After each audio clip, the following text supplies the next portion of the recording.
224 से ज़्यादा बच्चों को आपने यहाँ पर छुड़ाया है, कई परिवारों के चेहरे पर आप लोग मुस्कान लाए हैं। जब आप एक बच्चे को उसकी माँ से मिलाओगे ना, तो आप सारी तकलीफ़ों को भूल जाओगे, आपको कोई रिस्क याद नहीं रहेगा।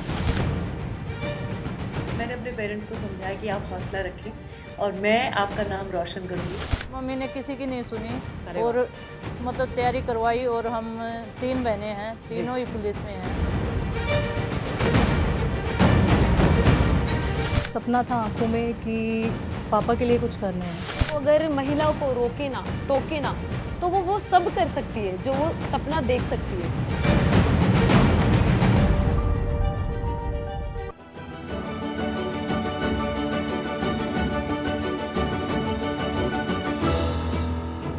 नमस्कार, मैं हूं अदिति राजपूत। आज अंतर्राष्ट्रीय महिला दिवस है और इस दिन के पीछे अगर सैकड़ों संघर्षों की याद है तो सैकड़ों सपनों का ख्याल भी है।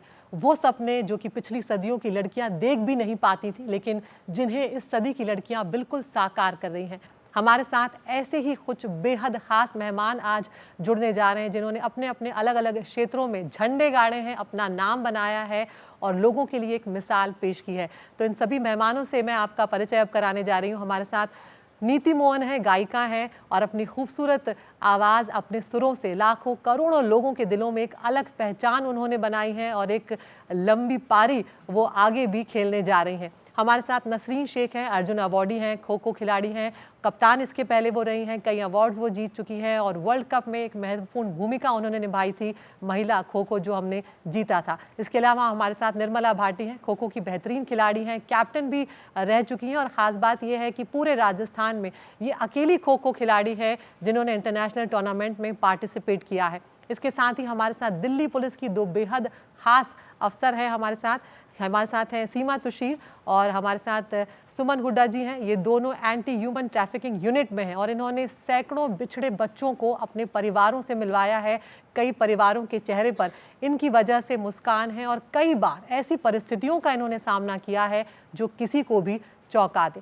तो नीति, सबसे पहले मैं यहाँ पर आप ही के पास आना चाहूँगी।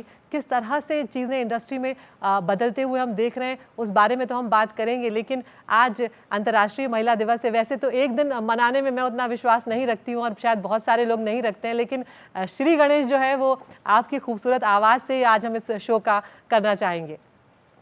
Thank you so much for having me on the show. मैं सभी को इंटरनेशनल वुमेंस डे की बधाई देती हूँ and proud to be a woman. और मेरे घर में तो ऑलरेडी आप सभी को पता है कि हम 4 बहनें हैं, मैं सबसे बड़ी हूँ और मेरी 3 छोटी बहनें हैं। सो हमारे घर में वुमेन पावर काफ़ी स्ट्रांग है। सो इसीलिए एक गाना मैंने लिखा था और उसे हमने एज सिस्टर्स परफॉर्म भी किया था। इट्स कॉल्ड नारी। तो मैं उसकी 4 लाइनें शुरू करके और फिर हम मैं थोड़ा आप सबको बधाई देना चाहूँगी कि जी। क्या बात है कि हस्ती मिटती नहीं हमारी, गलियों में जाके देखो ज़रा अपनी खुददारी, सदियों की रही ये रीत है जब आती जवाबदारी, जीन्स पहने या हम सारी है जीत की तैयारी। नारी है सब पे भारी, नारी है सब पे भारी, नारी है सब पे भारी, नारी है सब पे भारी। Let's go. बहुत शानदार, बहुत शानदार। तो नीति, अगर मैं आप ही से शुरुआत करूं, पहले और अब के मुकाबले में इंडस्ट्री भी बहुत बदली है नीति। अब पहले की तुलना अगर करी जाए तो अब बिल्कुल अलग है दुनिया और एक गायिका के तौर पर अपनी जगह बनाने के लिए किस तरह के संघर्ष पहले महिलाओं को करने पड़ते थे, क्योंकि पहले तो इस प्रोफेशन को शायद कई बार उतना सही भी नहीं माना जाता था। अगर बहुत पुरानी हम बात करें, उसके बाद धीरे धीरे चीज़ें बदली और कई महिलाएँ आगे आईं, उनके परिवारों ने भी मदद की। आपके लिए ये सफ़र कैसा रहा, थोड़ा हमें बताएं उस बारे में। जी ज़रूर। सो 2003 में मैंने एक रियलिटी शो में पार्टिसिपेट किया था, चैनल वी, जो अब तो चैनल वी बंद भी हो चुका है। जी। बट ये उस समय की मैं बात कर रही हूँ जब मैंने जस्ट कॉलेज में ही थी और हम लोग ज़्यादा रियलिटी शोज़ के बारे में भी ज़्यादा पता नहीं था, ना हमें ना हमारे पेरेंट्स को। तो जब मैं इस कॉन्टेस्ट में पार्टिसिपेट करने जा रही थी मुंबई, तो मैं दिल्ली से मुंबई जब गई तो मेरे पेरेंट्स को बहुत डर लग रहा था कि क्या होगा और किस तरह से इस लाइन में तुम जा रही हो जहाँ पे हमने काफ़ी ऐसी चीज़ें सुनी है कि कुछ बुरा ना हो जाए। लेकिन मुझे बस ऐसा था कि मैंने अपने पेरेंट्स को समझाया कि आप हौसला रखें और मैं आपका नाम रोशन करूँगी, बस इतना आप मुझे कॉन्फिडेंस देंगे तो बाकी हम हर मैदान फतेह कर लेंगे फिर। वहाँ से शुरुआत हुई and today we are in 2025 और मैं जब अपनी जर्नी देखती हूँ तो मुझे ऐसा लगता है कि girls specially in music field, in entertainment field have come a long way. आज मैं देखती हूँ इतनी सारी लड़कियां हैं जो परफॉर्मिंग आर्ट्स चूज़ करती हैं और उनके पेरेंट्स उन्हें सपोर्ट करते हैं। So thanks to reality shows, thanks to उन विमेन सेफ्टी जो बढ़ी है और हमें और उसे बढ़ाना है, बहुत ज़्यादा बढ़ाना है, ताकि लड़कियां जिस टैलेंट के साथ पैदा हुई हैं वो उसको और अपने अच्छे से दिखा सकें और अपने सपने और अपने पेरेंट्स के सपनों को सच कर सकें। बिल्कुल, बिल्कुल। कहीं न कहीं ये सभी कहानियाँ जो हैं जब हम लोग सुनते हैं तो प्रेरणा देती हैं, क्योंकि हर इंसान का, हर महिला का ख़ासकर सफ़र जो है वो संघर्षों से भरा रहा है। हमारे साथ एंटी ह्यूमन ट्रैफिकिंग यूनिट की 2 ख़ास महिला अफ़सर हमारे साथ हैं। सीमा जी, अगर मैं आपके पास आऊँ यहाँ पर, तो कई बच्चों को जो ट्रैफिकिंग का शिकार हुए, जिन्हें कभी अपहरण किया गया, किडनैप किया गया, अलग-अलग तरीक़ों से जिन्हें ले जाया गया, उनको अपने घरों तक लाना ये अपने आप में बहुत रिस्की काम है। क्योंकि अभी तक हमने सुना है कि भाई चोरों को पकड़ते हैं, पॉकेट मारों को पकड़ा जाता है, जो छेड़खानी करते हैं उनके साथ होता है। लेकिन ये अपने आप में एक ऐसा रास्ता, ऐसी यूनिट है, ऐसा डिपार्टमेंट है जिसका काम और रिस्की हो जाता है, क्योंकि कई बार आप ऐसे लोगों के बीच तक आपको जाना पड़ता है जहाँ पर ज़िंदगी का भी खतरा होता है, जान को भी खतरा होता है। कोई ऐसी याद हो आपने, क्योंकि 124 से ज़्यादा बच्चों को आपने यहाँ पर छुड़ाया है, कई परिवारों के चेहरे पर आप लोग मुस्कान लाएं, कुछ बताएं अपने बारे में। जब बात रिस्क की आती है ना, तो लाइफ बिना रिस्क के चल ही नहीं सकती। अगर मैं घर पे बच्चे छोड़ के आई हूँ ना, अगर मैं यहाँ बैठी हूँ तो भी रिस्क है, और पता नहीं छत कब गिर जाएगी। तो रिस्क के बिना तो लाइफ आप जी नहीं सकते। अगर आपको थोड़ा सा अपने आप को अलग या फिर कुछ करके दिखाना है तो रिस्क में जाना पड़ेगा। घर छोड़ना भी पड़ेगा, कुछ टाइम के लिए बच्चों को भी छोड़ना पड़ेगा, और आपको आउट स्टेशन जाके कई 2 दिन खाना भी नहीं मिलेगा। बिल्कुल। आपको ट्रांसपोर्ट, घर से मैं गाड़ी में बैठ के आ गई, लेकिन बाहर जाके, बिहार जाके मुझे कोई गाड़ी प्रोवाइड नहीं हो रही उसके लिए। लेकिन जब आप एक बच्चे को उसकी माँ से मिलाओगे ना, तो आप सारी तकलीफ़ों को भूल जाओगे, आपको कोई रिस्क याद नहीं रहेगा। सुमन जी, आप एक ऐसे परिवार से आई हैं, गांव की पृष्ठभूमि रही है, वहाँ पर बहुत ज़्यादा लोग आपके घर में उतने पढ़े लिखे नहीं थे। जब आप यहाँ तक पहुँची तो कैसे शुरुआत की और कैसे आप यहाँ तक पहुँची? क्योंकि आसान नहीं रहा है आपका सफ़र भी। लोग रोकते हैं कि कहाँ जा रहे हैं, कई बार गांव से आगे पढ़ने भी नहीं दिया जाता है। जी, मैं एक रुड़की, रोहतक ज़िले में, हरियाणा से, बहुत छोटा सा गांव है, वहाँ से आती हूँ। और स्टार्टिंग में जब हम पढ़ रहे थे तो ये कहा जाता था कि पहले खेती का काम करो, तब पढ़ने के लिए स्कूल भेजा जाएगा, नहीं तो स्कूल नहीं भेजा जाएगा। उसके बाद पढ़ाई ख़त्म हुई, उसके बाद प्राइवेट जॉब के लिए तो कोई ऑप्शन था ही नहीं। प्राइवेट में नहीं जाना, किसी भी सेक्टर में। आप सरकारी के लिए अप्लाई कर सकते हो। उसके लिए मम्मी ने, मेरी ने बहुत मेहनत की है हमारे साथ। फिजिकल की तैयारी करवाना, कि टेस्ट की तैयारी करवाना। मम्मी, मतलब लोग ताने देते थे कि देखो लड़की को सुबह सुबह लेके निकल जाते हैं, जैसे हम फिजिकल की तैयारी करते थे। पर मम्मी ने किसी की नहीं सुनी और मतलब तैयारी करवाई। और हम 3 बहनें हैं, तीनों ही पुलिस में हैं। छोटे वाली हरियाणा पुलिस में है, बड़े वाली चंडीगढ़ पुलिस में है, और मैं तो ये अपने आप में बहुत बड़ी बात है। देखिए, नीति भी उस बात को के लिए तालियां बजा रही है यहाँ पर। सुन रही हूँ, इतनी संघर्ष भरी जिंदगी है और जो जिस तरह का काम कर रही हैं आप दोनों, मेरी आंखों में आंसू भी आ रहे हैं। पर उससे ज़्यादा मुझे गर्व महसूस हो रहा है कि हमारी भारत की महिलाएं इतनी अच्छी सोच के साथ काम कर रही हैं। तो आपको और आपकी माता जी को मेरा नमन। और मैं भी एक माँ हूँ और मैं समझ सकती हूँ कि ये शुरुआत ही घर से होती है। अगर मेरी मम्मी ने बचपन में मुझे बोला था किसी से डरना नहीं, कभी भी मत डरना, तू डीटीसी बस में जा रही है या ट्रेन में जा रही है, फ्लाइट में जा रही है, कभी रिकॉर्डिंग में सिर्फ लड़कों के साथ खड़ी हूँ मैं या स्टेज पे हूँ, कभी अकेले, मम्मी कह रही कभी डरना नहीं। और मुझे लगता है वो बात मेरे जहन में रह गई। तो आज भी वो बात मैं भूलती नहीं हूँ, जिस तरह से उन्होंने मुझे कहा था कि तू लड़की है, इस चीज़ से डरना नहीं कभी। और आज वही चीज़ है, मैं देखती हूँ जब इतनी अच्छी हमारे देश की महिलाएं कर रही हैं। बच्चे, जो खोए बच्चे हैं, उनको अपनी माँ से मिलवा रही हैं। उनकी तो उम्मीद अपनी माँ से ही है ना, उस बच्चे की। वो जब तक उसकी माँ नहीं बोलेगी तू कर सकता है, उस बच्चे को नहीं लगता है वो कर सकता है। तो अब देखो, जो बच्चे मिल गए अपनी माँ से, वो अब क्या अच्छा करके दिखाएंगे और कितने हमारे देश का नाम रोशन करेंगे। बिल्कुल। और तो मैं तो बस बहुत बहुत ब्लेस महसूस कर रही हूँ आप सभी के बीच में आज, क्योंकि आप इतना अच्छा काम कर रहे हैं और आपको रियली रियली बहुत बहुत सल्यूट, बहुत बहुत प्यार। और अभी लेकिन तो अपनी शुरुआत है, भावनाओं आप तो अभी नीति बहुत आप कुछ करने वाले हैं। जी, अपनी भावनाओं को आप गाने में व्यक्त करती चले निधि हमारे लिए। क्या मतलब बहुत मुझे बहुत ऐसा महसूस हो रहा है कि बस कुछ ऐसा गाया जाए कि कोई माँ वाला गाना गाया जाए, पर मुझे अभी कुछ ऐसा ध्यान नहीं नहीं, आ रहा है। आपकी बट आवाज़ में हमें सब कुछ पसंद है निधि। चलिए ठीक है, एक ऐसा गाना है जो काफी सबको पसंद है, वो गा देती हूँ। नैनो वाले ने हो, नैनो वाले ने छेड़ा मन का प्याला, छलकाई मधुशाला, मेरा चैन रैन रैन अपने साथ ले गया। नैनो वाले ने, आह, नैनो वाले ने, नैनो वाले ने छेड़ा मन का प्याला, छलकाई मधुशाला, मेरा चैन रैन नैन अपने साथ ले गया। वाह, बहुत थैंक यू। शानदार, बहुत शानदार निधि।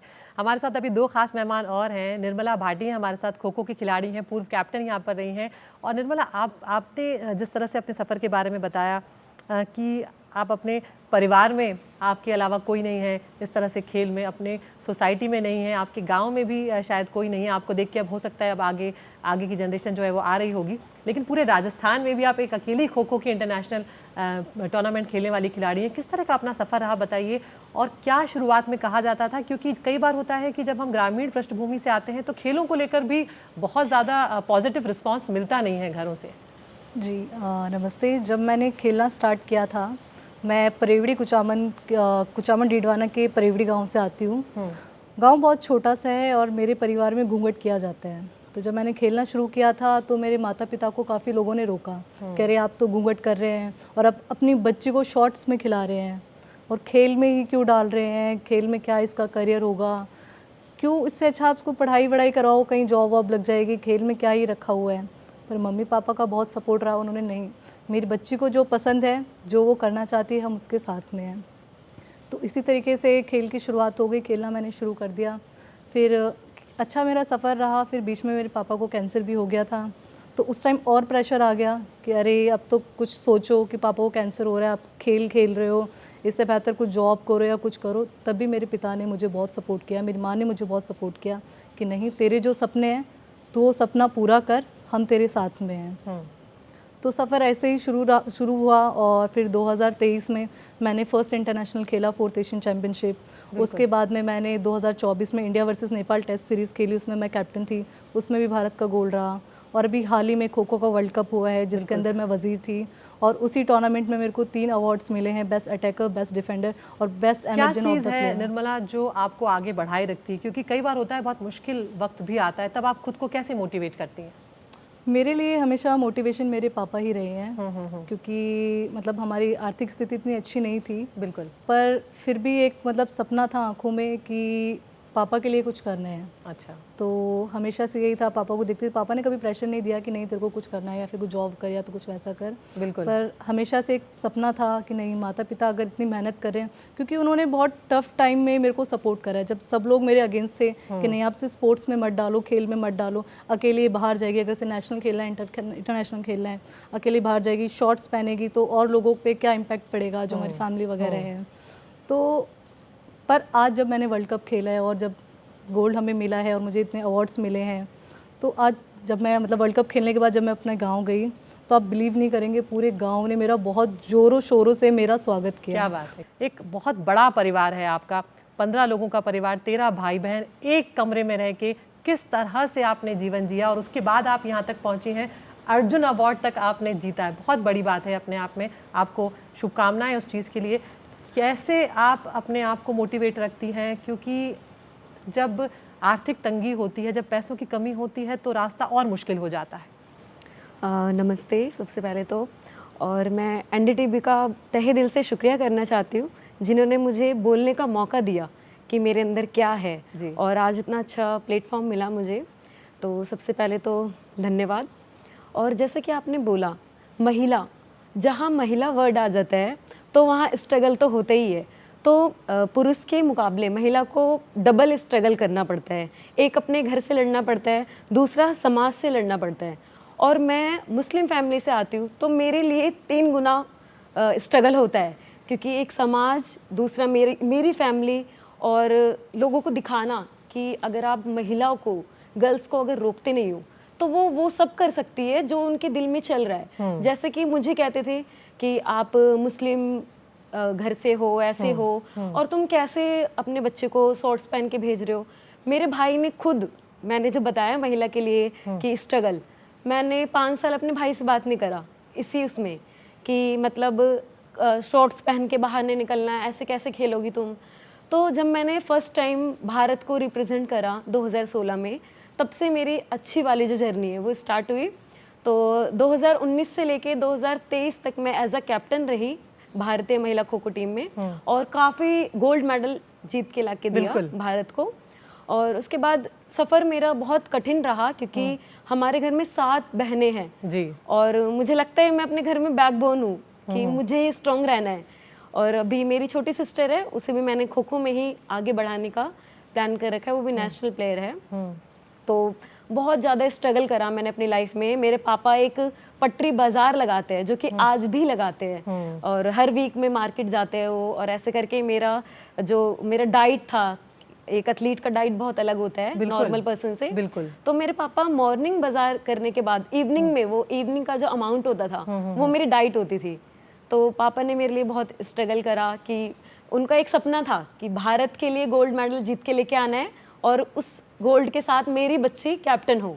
बिल्कुल। तो ये मेरी आंखों में चमक थी कि मुझे अपने पापा का जो स्ट्रगल है वो सक्सेसफुल करना है, और वो मुझे करके दिखाना है, क्योंकि मेरे जैसी महिला बहुत ऐसी है जो जिन्होंने आंखों में ख्वाब सजा रखा है, बट उन्हें मौका नहीं मिल पाता। बिल्कुल। तो अगर महिलाओं को रोके ना, टोके ना, तो वो सब कर सकती है जो वो सपना देख सकती है।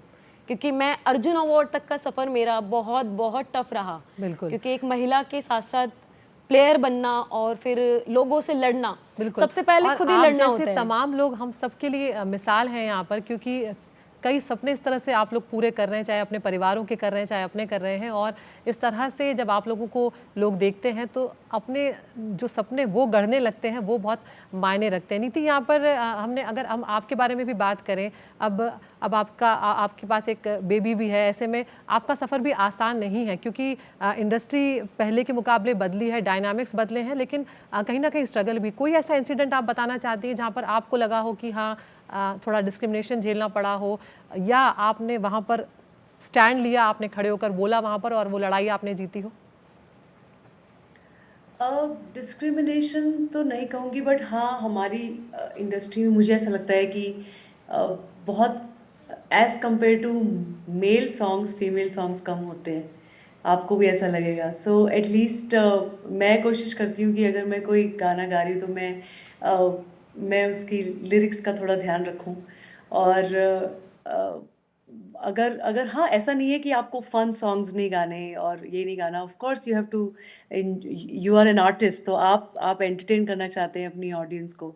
But at the same time मुझे ऐसा लगता है कि मैं ज़रूर ऐसा कोशिश करती हूँ कि एक फीमेल वर्जन भी हो उस गाने का, ताकि हमारी जो एक्सप्रेशन एक लड़की का होता है वो इतना खूबसूरत होता है और डेलिकेट होता है। वो कैसे हम एक लड़के की आवाज़ में सुन के एक्सेप्ट कर सकते हैं कि हाँ, यही मैं भी ऐसा ही फील कर रही हूँ।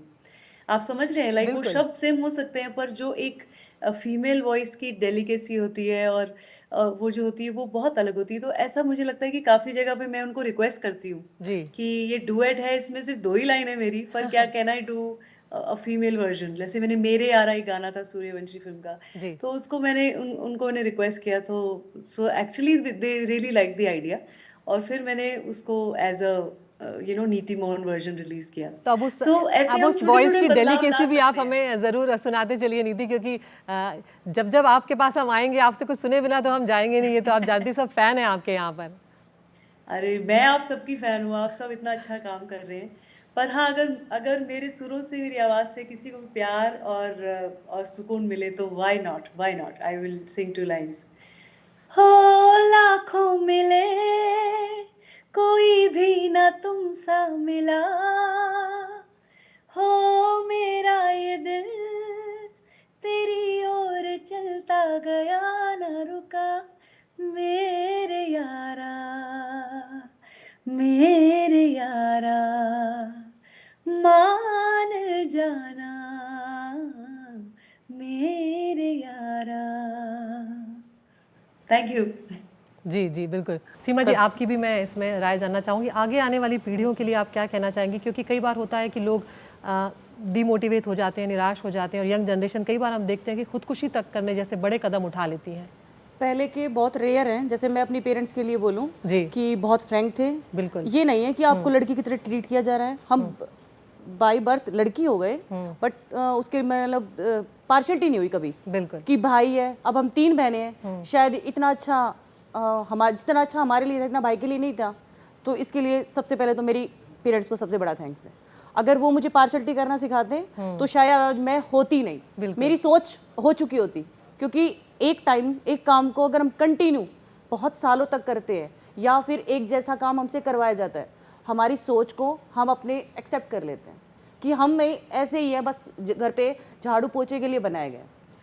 तो जैसे पहले के कुछ पेरेंट्स थे, तो अब के सारे पेरेंट्स को ज़रूरत है अपने बच्चों के सबसे पहले दोस्त बने, उन पे अपनी इच्छाओं को थोपे ना। बहुत बड़ी बात है। उनकी इच्छाओं को जाने, कोशिश करें, दोनों को मिला के कोई एक सोल्यूशन तो जरूर निकलेगा। कुछ अपनी समझा दें, कुछ उनकी समझ लें।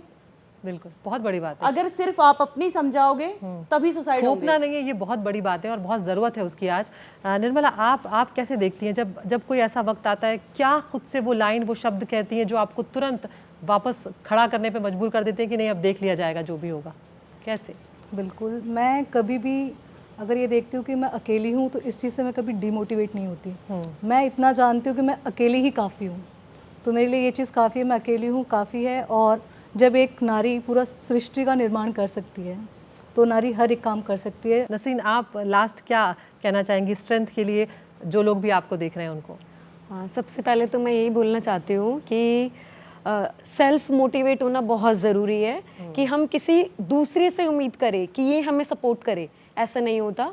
सबसे पहले खुद मोटिवेट होना ज़रूरी है कि हमें करना क्या है, हमारा गोल क्या है, हमें क्या अचीव करना है। तो अगर हम अपना डिसीजन लेंगे तो ही हम उस पर स्टैंड ले सकते हैं कि ये मुझे करना ही है, तब समाज हमें सपोर्ट करेगा। जो कि आज का सबसे बड़ा सपोर्ट बनना, ये आप कहने जा रहे हैं कि कोई साथ होना हो लेकिन खुद को सबसे पहले, क्योंकि प्रॉब्लम आना पार्ट ऑफ लाइफ है, उससे बाहर निकलना आर्ट ऑफ लाइफ। वाह, गजब, बहुत बढ़िया। नीति, अब आप के पास हम आएंगे एक बार फिर से, क्या आप सुनाएंगी हमारे दर्शकों को? देखिए, मुझे लगता है कि all of us are proud to be Indians, और हमें सबको बहुत आगे की सोचनी है। अभी सिर्फ लड़का है लड़की है उससे बहुत आगे जाना है। अभी ये सोचना है कि what can we do for our country, what can we do for our next generation. तो इसलिए मुझे लगता है कि हम इंडिया वाले हैं, तो इसलिए मैं 2 लाइन उस गाने की सुनाना चाहती हूँ। I am proud that I am part of that song, और मुझे वो गाना गाने को मिला। सो इसीलिए 2 लाइन में उस गाने की सुनाती हूँ। बिल्कुल, जरूर। अरे माने या कोई माने ना, यहाँ अपनी भी थोड़ी अदा थोड़ा अंदाज है। अरे ऐसे हैं चाहे वैसे हैं, अरे जो भी हैं जैसे हैं, खुद पे हमें नाज है। जाने ना हमको ये जमाना, चाहो तो हमको आजमाना। हम यार बाज, हम जासाज, हम इश्क बाज दिल वाले, कहते हैं हमको प्यार से इंडिया वाले, छू लेते दिल के तार से इंडिया वाले, हर जीत छीन ले शान से इंडिया वाले, दुश्मन के छक्के छुड़ा दें हम इंडिया वाले, दुश्मन के छक्के छुड़ा दे हम इंडिया वाले। क्या बात है, क्या बात है, शानदार शानदार। बहुत बहुत शुक्रिया नीति आपका और आप चारों मेहमानों का हमसे जुड़ने के लिए, अपनी इस सफ़र को, अपनी इस यात्रा को हमें बताने के लिए, और आप सबसे जुड़कर, आप सबसे मिलकर मुझे भी बहुत प्रेरणा मिली और कहीं ना कहीं इंस्पिरेशन है आप सभी हमारे लिए। और इस ख़ास पेशकश में फ़िलहाल इतना ही। नमस्कार।